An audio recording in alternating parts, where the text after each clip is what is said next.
ईदगाह मुंशी प्रेमचंद। रमजान के पूरे 30 रोजों के बाद ईद आई है। कितना मनोहर, कितना सुहावना प्रभाव है। वृक्षों पर अजीब हरियाली है, खेतों में कुछ अजीब रौनक है, आसमान पर कुछ अजीब लालिमा है। आज का सूर्य देखो कितना प्यारा, कितना शीतल है, यानी संसार को ईद की बधाई दे रहा है। गांव में कितनी हलचल है। ईदगाह जाने की तैयारियां हो रही हैं।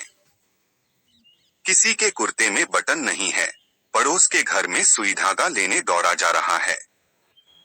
किसी के जूते कड़े हो गए हैं, उनमें तेल डालने के लिए तेली के घर पर भागा जाता है। जल्दी जल्दी बैलों को सानी पानी दे दें। ईदगाह से लौटते लौटते दोपहर हो जाएगी। 3 कोस का पैदल रास्ता, फिर सैकड़ों आदमियों से मिलना भेंटना, दोपहर के पहले लौटना असंभव है। लड़के सबसे ज्यादा प्रसन्न हैं। किसी ने एक रोजा रखा है, वह भी दोपहर तक, किसी ने वह भी नहीं, लेकिन ईदगाह जाने की खुशी उनके हिस्से की चीज है।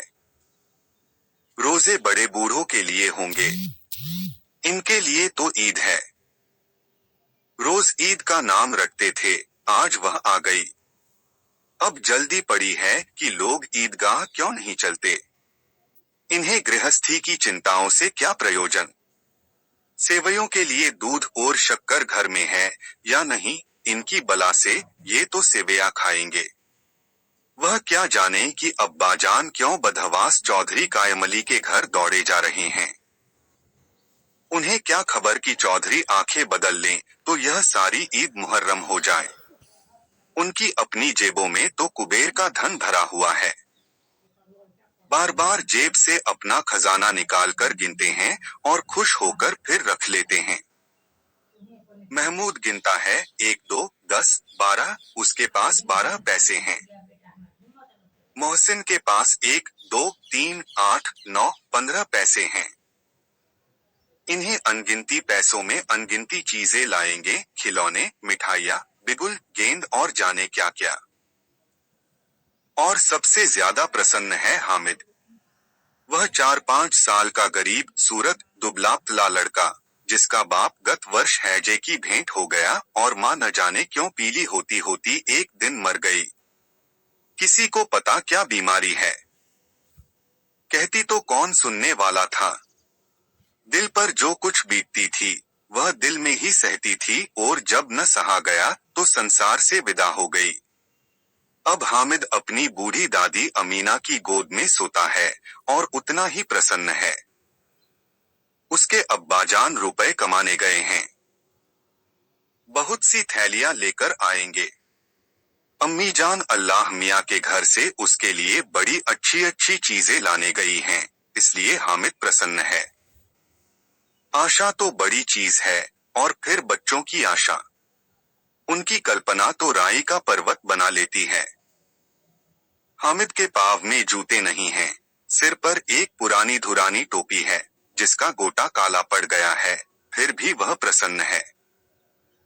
जब उसके अब्बाजान थैलियां और अम्मीजान नियामतें लेकर आएंगी, तो वह दिल से अरमान निकाल लेगा। तब देखेगा मोहसिन, नूरे और सम्मी कहां से उतने पैसे निकालेंगे। अभागिन अमीना अपनी कोठरी में बैठी रो रही है। आज ईद का दिन, उसके घर में दाना नहीं। आज आबिद होता तो क्या इसी तरह ईद आती और चली जाती। इस अंधकार और निराशा में वह डूबी जा रही है। किसने बुलाया था इस निगोड़ी ईद को। इस घर में उसका काम नहीं, लेकिन हामिद, उसे किसी के मरने जीने से क्या मतलब।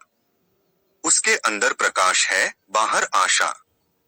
विपत्ति अपना सारा दलबल लेकर आए, हामिद की आनंदभरी चितवन उसका विध्वंस कर देगी। हामिद भीतर जाकर दादी से कहता है, तुम डरना नहीं अम्मा, मैं सबसे पहले आऊंगा। बिल्कुल न डरना। अमीना का दिल कचोट रहा है। गांव के बच्चे अपने अपने बाप के साथ जा रहे हैं। हामिद का बाप अमीना के सिवा और कौन है। उसे कैसे अकेले में ले जाने दे। उस भीड़ भाड़ से बच्चा कहीं खो जाए तो क्या हो? नहीं, अमीना उसे यूं न जाने देगी। नन्ही सी जान, 3 कोस चलेगा कैसे? पैर में छाले पड़ जाएंगे। जूते भी तो नहीं हैं। वह थोड़ी थोड़ी दूर पर उसे गोद में ले लेती, लेकिन यहाँ सेवैया कौन पकाएगा? पैसे होते तो लौटते लौटते सब सामग्री जमा करके चटपट बना लेती। यहाँ तो घंटों चीजें जमा करते लगेंगे। मांगे का ही तो भरोसा ठहरा। उस दिन फहीमन के कपड़े सिले थे। 8 आने पैसे मिले थे। उस अठन्नी को ईमान की तरह बचाती चली आती थी इसी ईद के लिए, लेकिन कल ग्वालन सिर पर सवार हो गई तो क्या करती? हामिद के लिए कुछ नहीं है तो 2 पैसे का दूध तो चाहिए ही। अब तो कुल 2 आने पैसे बच रहे हैं। 3 पैसे हामिद की जेब में, 5 अमीना के बटवे में। यही तो बिसात है, और ईद का त्योहार अल्लाह ही बेड़ा पार लगावे। धोबन और नाइन और मेहतरानी और चुड़िहारिन सभी तो आएंगी। सभी को सेवैया चाहिए और थोड़ा किसी को आंखों नहीं लगता। किस किस से मुंह चुराएगी? और मुंह क्यों चुराए? साल भर का त्योहार है। जिंदगी कैरियत से रहे, उनकी तकदीर भी तो उसी के साथ है।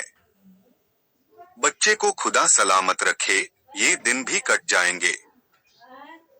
गांव से मेला चला और बच्चों के साथ हामिद भी जा रहा था। कभी सबके सब दौड़कर आगे निकल जाते, फिर किसी पेड़ के नीचे खड़े होकर साथ वालों का इंतजार करते। यह लोग क्यों इतना धीरे धीरे चल रहे हैं? हामिद के पैरों में तो जैसे पर लग गए हैं। वह कभी थक सकता है? शहर का दामन आ गया। सड़क के दोनों ओर अमीरों के बगीचे हैं। पक्की चारदीवारी बनी हुई है। पेड़ों में आम और लीचियां लगी हुई हैं। कभी कभी कोई लड़का कंकड़ी उठाकर आम पर निशान लगाता है। माली अंदर से गाली देता हुआ निकलता है। लड़के वहां से 1 फरलांग पर हैं। खूब हंस रहे हैं। माली को कैसा उल्लू बनाया है। बड़ी बड़ी इमारतें आने लगी। यह अदालत है, यह कॉलेज है, यह क्लब घर है। इतने बड़े कॉलेज में कितने लड़के पढ़ते होंगे? सब लड़के नहीं हैं जी। बड़े बड़े आदमी हैं, सच। उनकी बड़ी बड़ी मूछें हैं। इतने बड़े हो गए, अभी तक पढ़ने जाते हैं। न जाने कब तक पढ़ेंगे और क्या करेंगे इतना पढ़कर। हामिद के मदरसे में 2-3 बड़े बड़े लड़के हैं, बिल्कुल 3 कौड़ी के। रोज मार खाते हैं, काम से जी चुराने वाले। इस जगह भी उसी तरह के लोग होंगे और क्या। क्लब घर में जादू होता है। सुना है यहाँ मुर्दों की खोपड़ियां दौड़ती हैं। और बड़े बड़े तमाशे होते हैं, पर किसी को अंदर नहीं जाने देते। और वहां शाम को साहब लोग खेलते हैं। बड़े बड़े आदमी खेलते हैं, मूछो दाढ़ी वाले। और मेमे भी खेलती हैं, सच। हमारी अम्मा को यह दे दो, क्या नाम है, बैट, तो उसे पकड़ ही न सके। घुमाते ही लुढ़क जाए। महमूद ने कहा, हमारी अम्मी जान का तो हाथ कांपने लगे, अल्लाह कसम। मोहसिन बोला, चलो मनो आटा पीस डालती हैं। जरा सा बैट पकड़ लेंगी तो हाथ कांपने लगेंगे। सैकड़ों घड़े पानी रोज निकालती हैं। 5 घड़े तो तेरी भैंस पी जाती है। किसी मेन को 1 घड़ा पानी भरना पड़े तो आंखों तले अंधेरा आ जाए। महमूद, लेकिन दौड़ती तो नहीं, उछल कूद तो नहीं सकती। मोहसिन, हाँ, उछल कूद तो नहीं सकती, लेकिन उस दिन मेरी गाय खुल गई थी और चौधरी के खेत में जा पड़ी थी। अम्मा इतना तेज दौड़ी कि मैं उन्हें न पा सका, सच।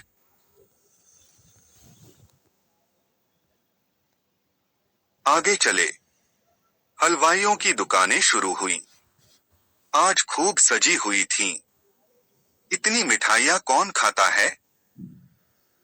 देखो न एक एक दुकान पर मनो होंगी। सुना है रात को जिन्नात आकर खरीद ले जाते हैं। अब्बा कहते थे कि आधी रात को एक आदमी हर दुकान पर जाता है और जितना माल बचा होता है वह तुलवा लेता है और सचमुच के रुपए देता है, बिल्कुल ऐसे ही रुपए। हामिद को यकीन न आया, ऐसे रुपए जिन्नात को कहां से मिल जाएंगे। मोहसिन ने कहा, जिन्नात को रुपए की क्या कमी, जिस खजाने में चाहे चले जाए। लोहे के दरवाजे तक उन्हें नहीं रोक सकते जनाब, आप हैं किस फेर में। हीरे जवाहरात तक उनके पास रहते हैं। जिससे खुश हो गए उसे टोकरों जवाहरात दे दिए। अभी यहीं बैठे हैं, 5 मिनट में कलकत्ता पहुंच जाए। हामिद ने फिर पूछा, जिन्नात बहुत बड़े बड़े होते हैं। मोहसिन, एक एक सिर आसमान के बराबर होता है जी। जमीन पर खड़ा हो जाए तो उसका सिर आसमान से जा लगे, मगर चाहे तो एक लोटे में घुस जाए। हामिद, लोग उन्हें कैसे खुश करते होंगे। कोई मुझे यह मंतर बता दे तो एक जिन्न को खुश कर लूं।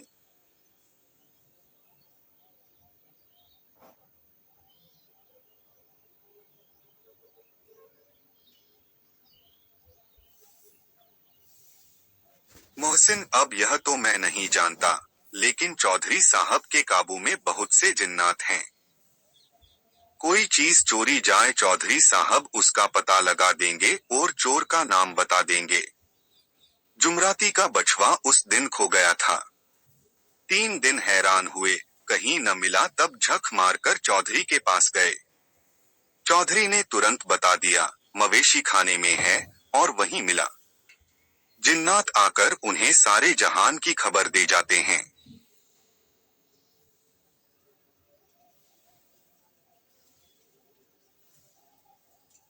अब उसकी समझ में आ गया कि चौधरी के पास क्यों इतना धन है और क्यों उनका इतना सम्मान है। आगे चले। यह पुलिस लाइन है। यहीं सब कांस्टेबल कवायद करते हैं। रैटन 5-4 रात को बेचारे घूम घूम कर पहरा देते हैं, नहीं चोरियां हो जाए। मोहसिन ने प्रतिवाद किया, यह कांस्टेबल पहरा देते हैं। तभी तुम बहुत जानते हो अजी हजरत, यह चोरी करते हैं। शहर के जितने चोर डाकू हैं, सब इनसे मिले रहते हैं। रात को ये लोग चोरों से तो कहते हैं, चोरी करो, और आप दूसरे मोहल्ले में जाकर जागते रहो। जागते रहो पुकारते हैं। तभी इन लोगों के पास इतने रुपए आते हैं। मेरे मामू एक थाने में कांस्टेबल हैं। 20 रुपया महीना पाते हैं, लेकिन 50 रुपए घर भेजते हैं। अल्लाह कसम, मैंने एक बार पूछा था कि मामू आप इतने रुपए कहां से पाते हैं। हंसकर कहने लगे, बेटा अल्लाह देता है। फिर आप ही बोले, हम लोग चाहें तो एक दिन में लाखों मार लाएं। हम तो इतना ही लेते हैं जिसमें अपनी बदनामी न हो और नौकरी न चली जाए। हामिद ने पूछा, यह लोग चोरी करवाते हैं तो कोई इन्हें पकड़ता नहीं।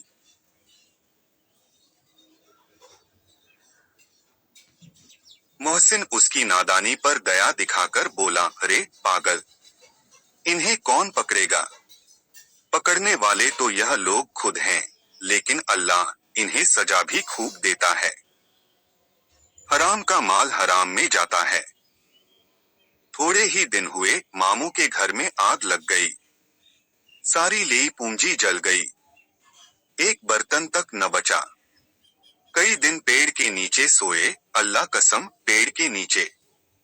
फिर न जाने कहां से 100 कर्ज लाए तो बर्तन भांडे आए। हामिद, 100 तो 50 से ज्यादा होते हैं। कहा 50, कहा 100। 50 एक थैली भर होता है। 100 तो 2 थैलियों में भी न आ। अब बस्ती घनी होने लगी। ईदगाह जाने वालों की टोलियां नजर आने लगी। एक से एक भड़कीले वस्त्र पहने हुए। कोई इक्के तांगे पर सवार, कोई मोटर पर, सभी इत्र में बसे, सभी के दिलों में उमंग। ग्रामीणों का यह छोटा सा दल अपनी विपन्नता से बेखबर, संतोष और धैर्य में मगन चला जा रहा था। बच्चों के लिए नगर की सभी चीजें अनोखी थीं।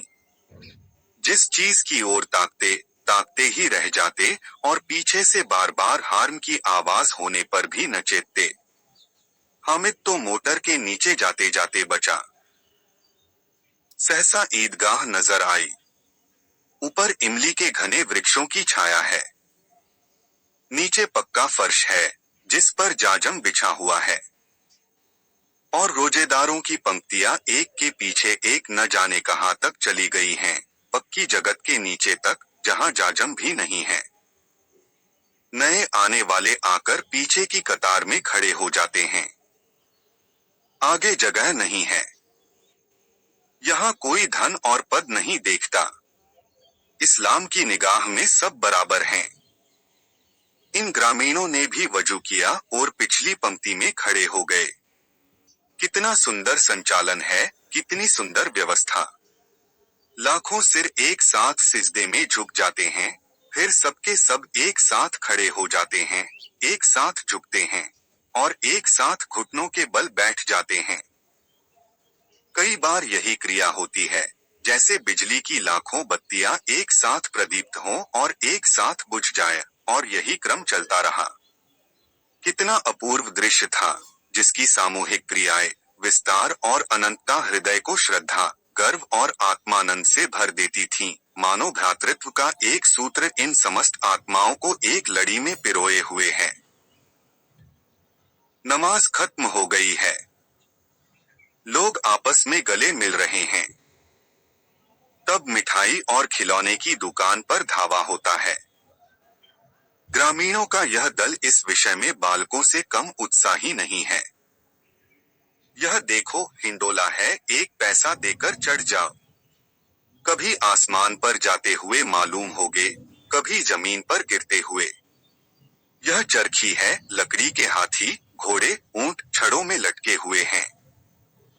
1 पैसा देकर बैठ जाओ और 25 चक्करों का मजा लो। महमूद और मोहसिन और नूरे और सम्मी इन घोड़ों और ऊंटों पर बैठते हैं। हामिद दूर खड़ा है। 3 ही पैसे तो उसके पास हैं। अपने कोष का 1/3 जरा सा चक्कर खाने के लिए नहीं दे सकता। सब चरखियों से उतरते हैं। अब खिलौने लेंगे। इधर दुकानों की कतार लगी हुई है। तरह तरह के खिलौने हैं, सिपाही और गुजरिया, राजा और वकील, भिश्ती और धोबिन और साधु। वाह, कितने सुंदर खिलौने हैं। अब बोला ही चाहते हैं।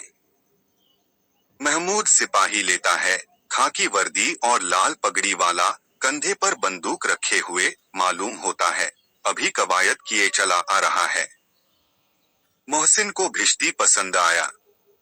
कमर झुकी हुई है, ऊपर मशक रखे हुए है। मशक का मुंह एक हाथ से पकड़े हुए है। कितना प्रसन्न है। शायद कोई गीत गा रहा है। बस मशक से पानी उड़ेलना ही चाहता है। नूरे को वकील से प्रेम है। कैसी विद्वमता है उसके मुख पर। काला चोगा, नीचे सफेद अचकन, अचकन के सामने की जेब में घड़ी, सुनहरी जंजीर, एक हाथ में कानून का पोथा लिए हुए। मालूम होता है अभी किसी अदालत से जिरह या बहस किए चले आ रहे हैं। यह सब 2-2 पैसे के खिलौने हैं। हामिद के पास कुल 3 पैसे हैं। इतने महंगे खिलौने वह कैसे ले। खिलौना कहीं हाथ से छूट पड़े तो चूर चूर हो जाए। जरा पानी पड़े तो सारा रंग घुल जाए। ऐसे खिलौने लेकर वह क्या करेगा, किस काम के। मोहसिन कहता है मेरा भिश्ती रोज पानी दे जाएगा साझस बेरे। महमूद और मेरा सिपाही घर का पहरा देगा, कोई चोर आएगा तो फौरन बंदूक से फैर कर देगा। नूरे और मेरा वकील खूब मुकदमा लड़ेगा। सम्मी और मेरी धोबिन रोज कपड़े धोएगी। हामिद खिलौनों की निंदा करता है, मिट्टी ही के तो हैं, गिरे तो चकनाचूर हो जाए, लेकिन ललचाई हुई आंखों से खिलौनों को देख रहा है और चाहता है कि जरा देर के लिए उन्हें हाथ में ले सकता। उसके हाथ अनायास ही लपकते हैं, लेकिन लड़के इतने त्यागी नहीं होते हैं, विशेषकर जब अभी नया शौक है। हामिद ललचाता रह जाता है। खिलौने के बाद मिठाइयाँ आती हैं। किसी ने रेवड़ियाँ ली हैं, किसी ने गुलाब जामुन, किसी ने सोहन हलवा। मजे से खा रहे हैं। हामिद बिरादरी से पृथक है। अभागे के पास 3 पैसे हैं। क्यों नहीं कुछ लेकर खाता? ललचाई आंखों से सबकी ओर देखता है। मोहसिन कहता है, हामिद रेवड़ी ले जा, कितनी खुशबूदार है। हामिद को संदेह हुआ, ये केवल क्रूर विनोद है, मोहसिन इतना उदार नहीं है, लेकिन यह जानकर भी वह उसके पास जाता है। मोहसिन दोने से एक रेवड़ी निकालकर हामिद की ओर बढ़ाता है। हामिद हाथ फैलाता है। मोहसिन रेवड़ी अपने मुंह में रख लेता है। महमूद, नूरे और सम्मी खूब तालियां बजा-बजाकर हंसते हैं। हामिद खिसिया जाता है। मोहसिन, अच्छा, अब की जरूर देंगे हामिद, अल्लाह कसम, ले जा। हामिद, रखे रहो। क्या मेरे पास पैसे नहीं हैं? सम्मी, 3 ही पैसे तो हैं।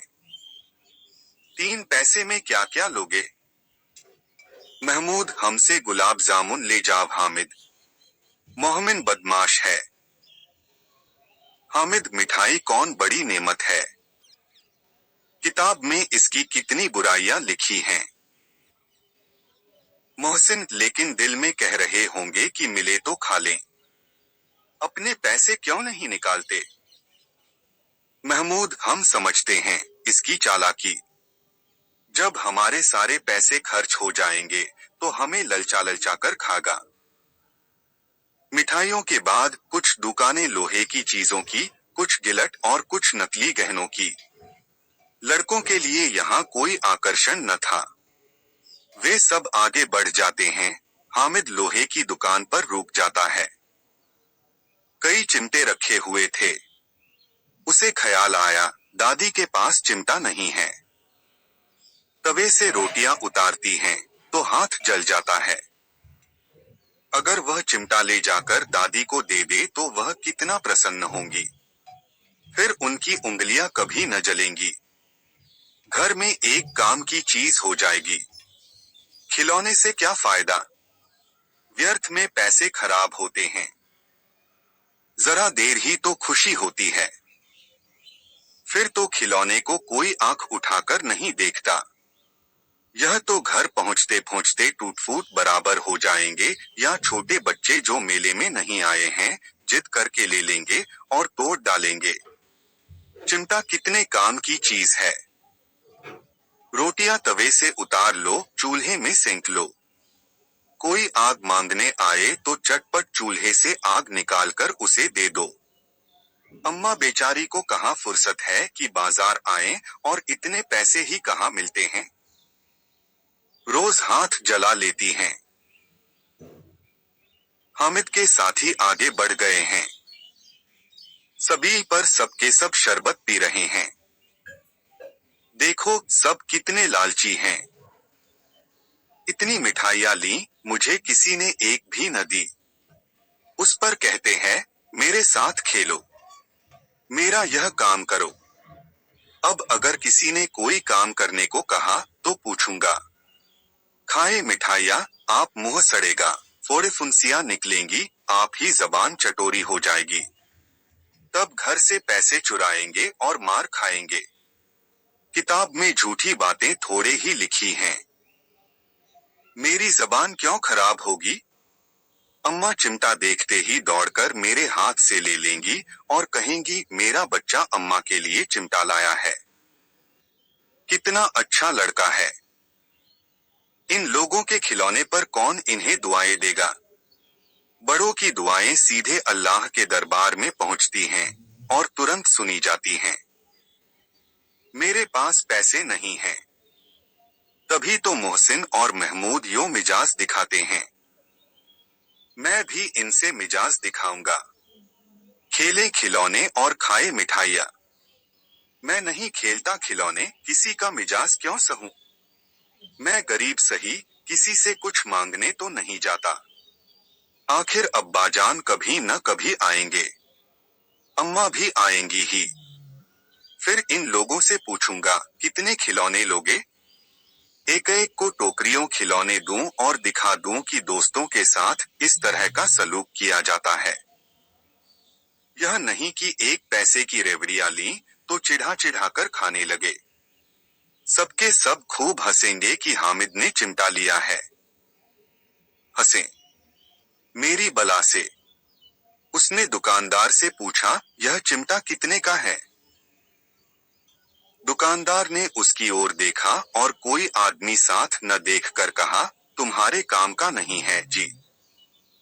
बिकाऊ है कि नहीं। बिकाऊ क्यों नहीं है, और यहाँ क्यों लाद लाए हैं। तो बताते क्यों नहीं, क्या पैसे का है। 6 पैसे लगेंगे। हामिद का दिल बैठ गया। ठीक ठीक 5 पैसे लगेंगे, लेना हो लो, नहीं चलते बनो। हामिद ने कलेजा मजबूत करके कहा, 3 पैसे लोगे। यह कहता हुआ वह आगे बढ़ गया कि दुकानदार की घुड़कियां न सुने। लेकिन दुकानदार ने घुड़कियां नहीं दी, बुलाकर चिमटा दे दिया। हामिद ने उसे इस तरह कंधे पर रखा, मानो बंदूक है, और शान से अकड़ता हुआ संगियों के पास आया। जरा सुने, सबके सब क्या क्या आलोचनाएं करते हैं। मोहसिन ने हंसकर कहा, यह चिमटा क्यों लाया पगले, इसे क्या करेगा। हामिद ने चिमटे को जमीन पर पटक कर कहा, जरा अपना भिश्ती जमीन पर गिरा दो, सारी पसलियां चूर चूर हो जाए बच्चों की। महमूद बोला, तो यह चिमटा कोई खिलौना है।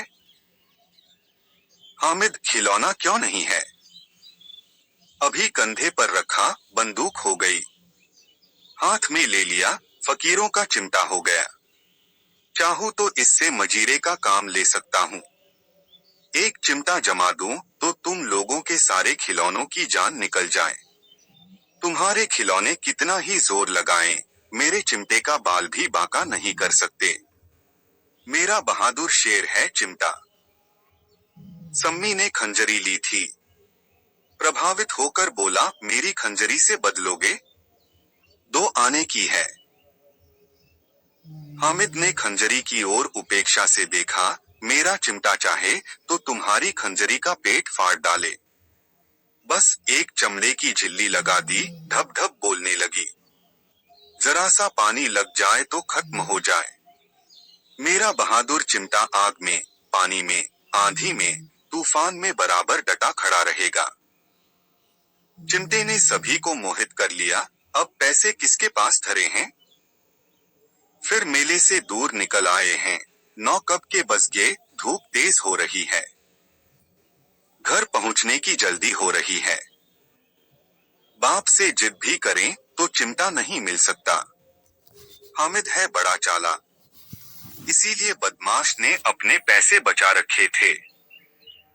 अब बालकों के 2 दल हो गए हैं।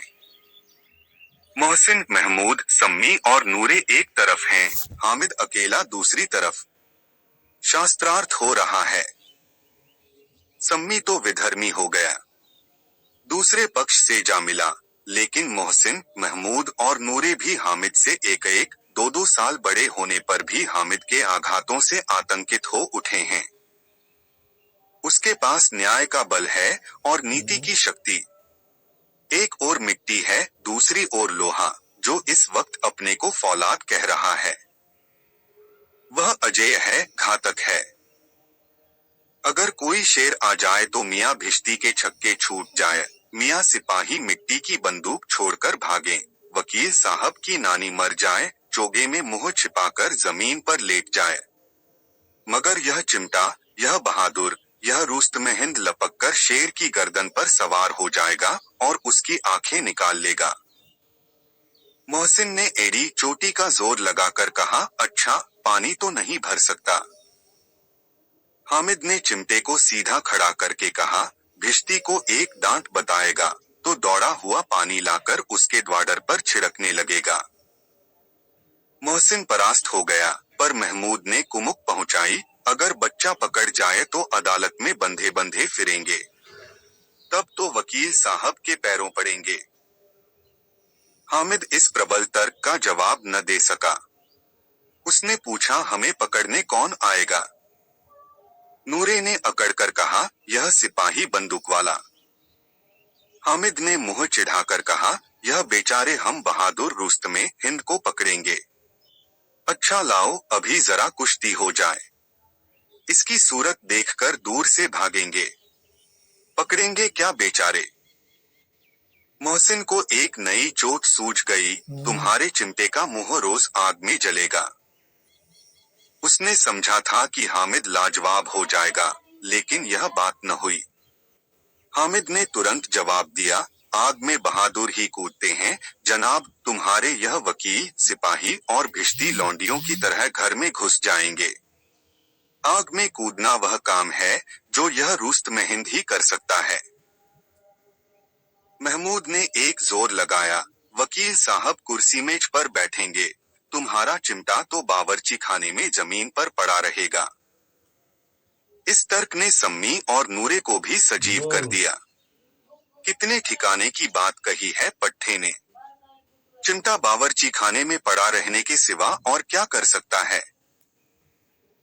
हामिद को कोई फड़कता हुआ जवाब न सूझा, तो उसने धांधली शुरू की, मेरा चिमटा बावर्ची खाने में नहीं रहेगा। वकील साहब कुर्सी पर बैठेंगे तो जाकर उन्हें जमीन पर पटक देगा और उनका कानून उनके पेट में डाल देगा। बात कुछ बनी नहीं। खासी गाली गलौज थी, लेकिन कानून को पेट में डालने वाली बात छा गई।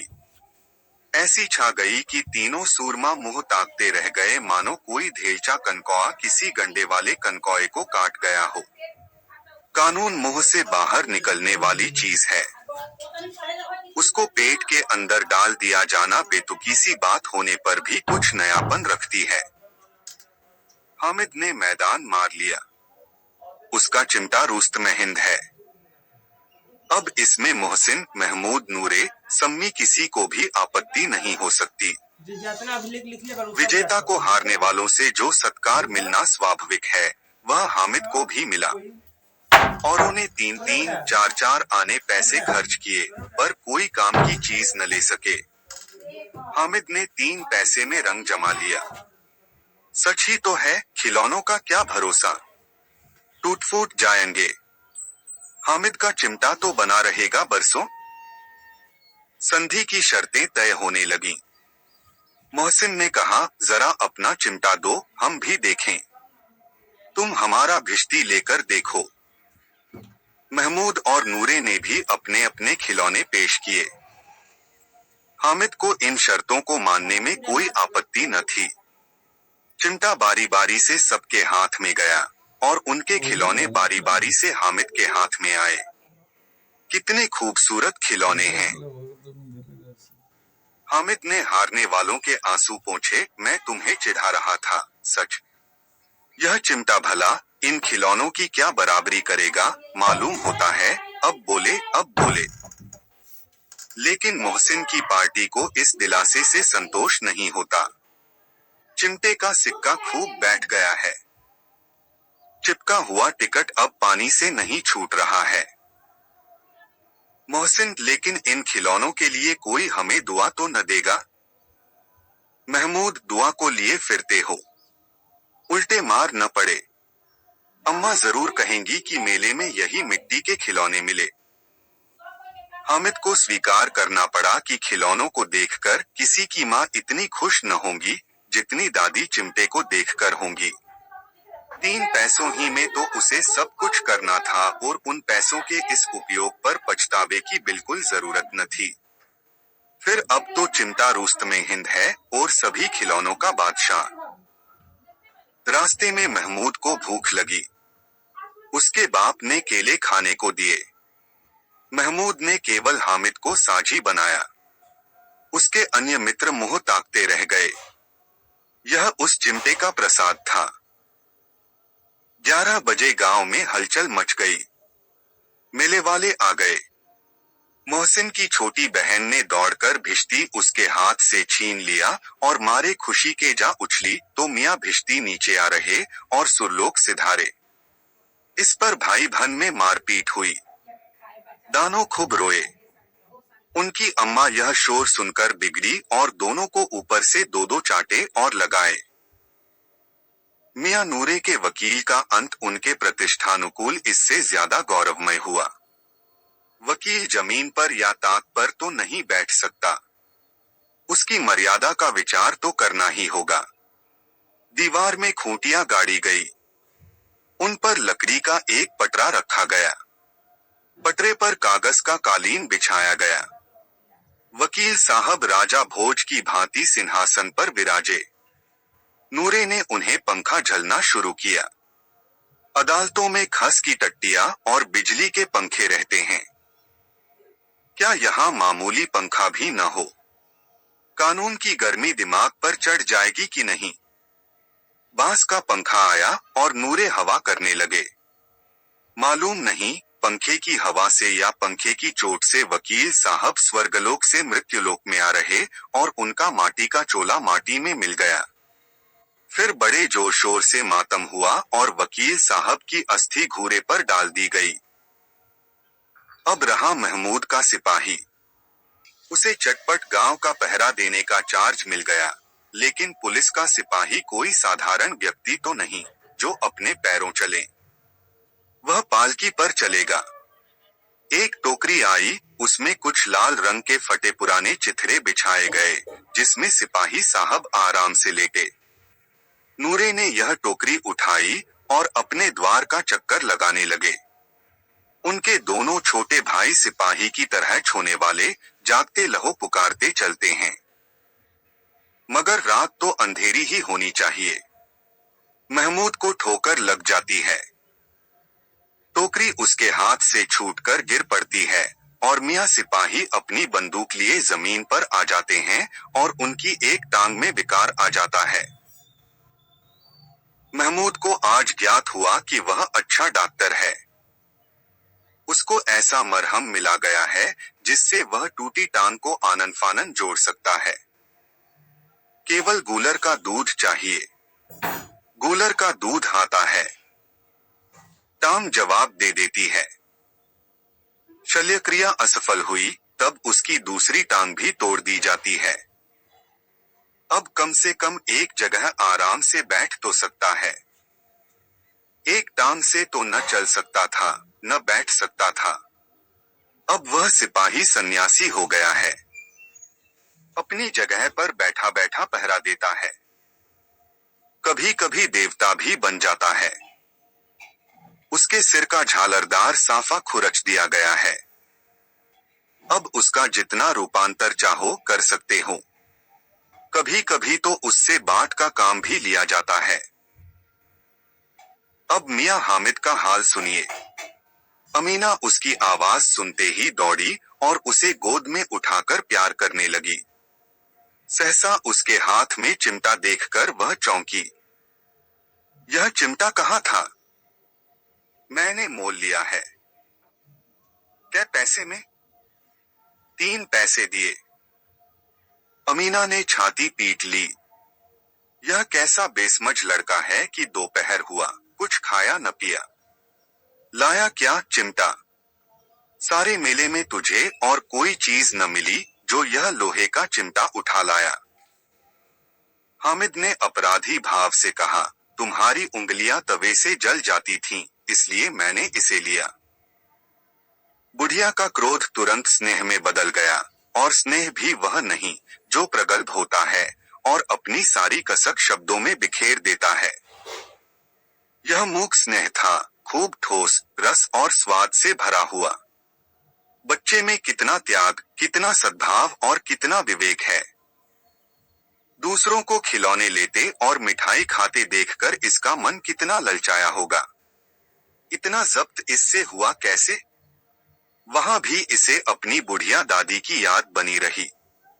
अमीना का मन गदगद हो गया। और अब एक बड़ी विचित्र बात हुई।